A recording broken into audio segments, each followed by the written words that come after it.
નમસ્કાર દર્શક મિત્રો, આપ જોઈ રહ્યા છો the times of Mahisagar news. નજર કરીએ આજના મુખ્ય સમાચાર પર। રોટરી ક્લબ ગોધરા દ્વારા તારીખ 7 જુલાઈ 2024 રવિવારના રોજ કલરવ સ્કૂલ ગોધરા દાહોદ ખાતે વૃક્ષારોપણનો કાર્યક્રમ યોજાઈ ગયો।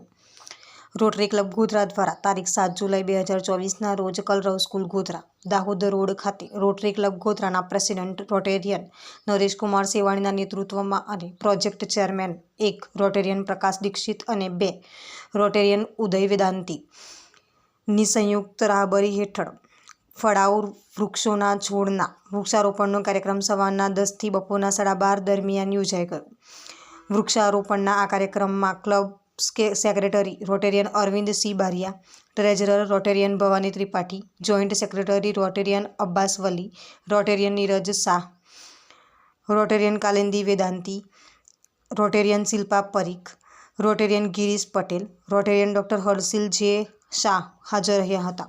ઉપસ્થિત સૌ રોટેરિયન મિત્રો દ્વારા ફળાઉ વૃક્ષોના 75 જેટલા છોડનું વૃક્ષારોપણ કરી તે દરેક છોડને પાણીનું સિંચન કરી આ વૃક્ષારોપણના કાર્યક્રમને બપોરના 12:30 કલાકે સંપન્ન કરવામાં આવ્યો હતો। વૃક્ષારોપણના આ કાર્યક્રમને સફળ બનાવવામાં પ્રત્યક્ષ કે પરોક્ષ રીતે સહયોગ અને સહકાર આપનાર સૌ રોટેરિયન મિત્રોનો રોટરી ક્લબ ગોધરાના પ્રમુખ રોટેરિયન નરેશ સેવાણી આભાર અને કૃતજ્ઞતા વ્યક્ત કરે છે। વિસ્તારના પડે પરના સમાચાર જોવા માટે અમારી channel the times of Mahisagar ન્યૂઝને લાઇક, શેર અને સબસ્ક્રાઇબ કરો।